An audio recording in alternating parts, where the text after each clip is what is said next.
Hola, soy Aida González, Duna Mora y Claudia García. y las tres formamos la compañía Sinónimas. Estamos estudiando interpretación en el Centro Educativo El Timbal y como trabajo de final de grado hemos tenido que crear una obra para aplicar todos los conocimientos adquiridos durante los 2 años de ciclo.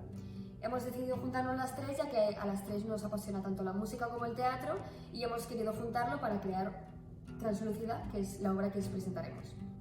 Durante los 2 años de ciclo hemos hecho bastantes proyectos, pero de los cuales queremos destacar 3 porque son de los que más herramientas hemos podido sacar y de las cuales hemos aprovechado para hacer Translúcida.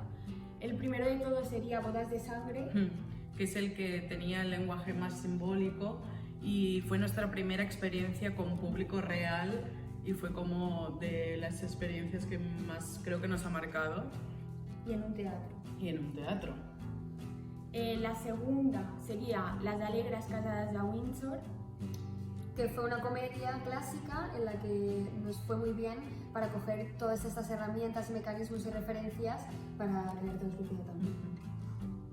y la tercera, que yo creo que es la que más hemos disfrutado y hemos aprovechado, fue Fugit, que fue una obra de creación colectiva y fue nuestro primer contacto con creación propia y yo creo que aprendimos muchas cosas.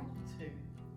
Tanto por creación como por dirección como Sí. por dramaturgia, fue todo propio, obviamente todo estuvo medio marcado y dirigido por nuestro profesor, pero no dejaba de ser algo creado por nosotros. Para crear Translúcida empezamos con una lluvia de ideas sobre los temas que nos generaban interés y que queríamos ver en escena.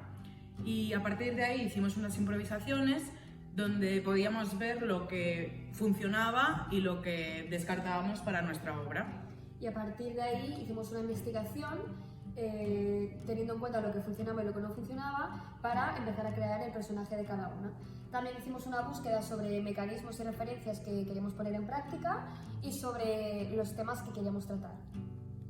Translúcida es un proyecto que lo hemos basado en experiencias propias, como tema principal es la ansiedad y son ansiedades que hemos sufrido a lo largo de nuestra vida y básicamente son 3 compañeras de piso completamente diferentes que a lo largo de la obra llegarán a explorar sus mayores miedos y eso pues les provocará sobrepasar ciertos límites. Os esperamos el 11 de julio a las 7 de la tarde en el Centro Cívico Can Verdaguer.